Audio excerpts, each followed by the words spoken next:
Imagine your country is going through a huge political crisis. You have a new leader and several states have new governments. To add to this, not only is your country facing political crisis, but also economical, health, and defense. And then, the worst thing that could ever happen happens. The coronavirus hits Malaysia. Malaysia was in some serious trouble.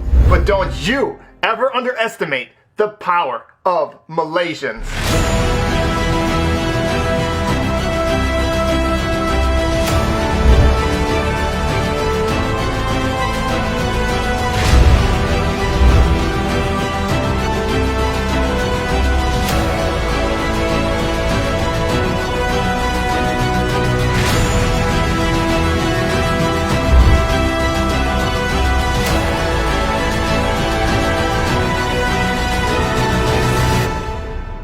Here are 15 ways that Malaysia did the impossible. Number 15, donations and volunteer organizations.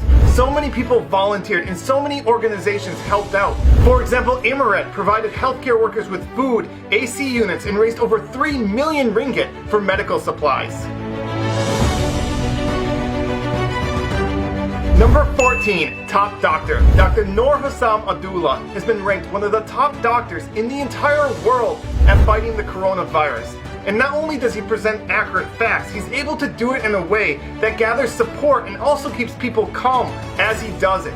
Number 13, the movement control order and the enhanced movement control order. These things are not easy to pull off, and it took so many people in different organizations to work together to have them work. Number 12, indirect volunteers. There are so many people that helped out and volunteered and did so many different things like food delivery. Number 11, building temporary hospitals. Malaysia was able to build temporary hospitals very efficiently and quickly. For example, the largest agro park in Asia was able to be built into a hospital in 3 days. Number 10, the Tublai cluster. The Tublai cluster complied with any order from MOH, and they never complained even though they had to wait long hours in the heat.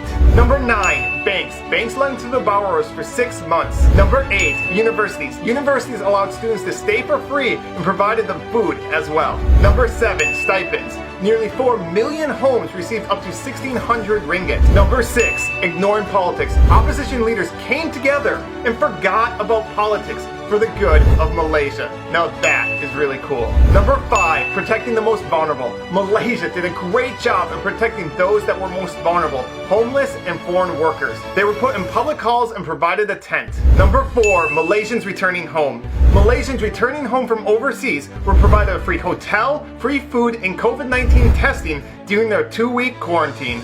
Number 3, respect for frontline workers. I've never seen so much respect and love for frontline workers. It was so beautiful to see all the support Malaysians gave to the frontline workers. Number 2, fixing the PPE shortage for frontline workers. At the beginning of the crisis, there wasn't enough PPE for all the frontline workers, and so Malaysians took it onto themselves. For example, a fashion designer realized she had a skill set that could be very valuable, and so she took the initiative to organize an entire team to make PPE.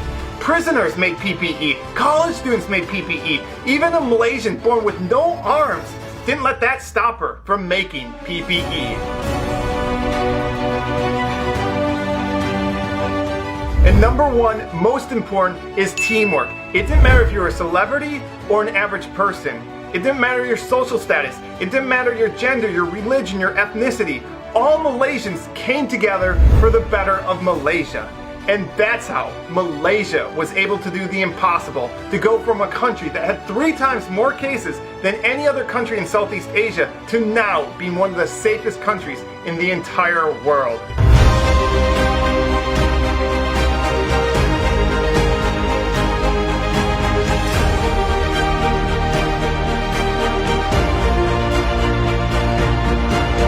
And lastly, I'd like to thank all the Malaysians that helped make this video possible. So many of you wrote to me, sent me videos and pictures, and specifically Pacific Baku, who's a motorcycle rider, let me take lots of his footage, along with Q Productions, who took beautiful drone shots. And you can find links to their channels in the description. So thank you to all of you who helped make this video possible.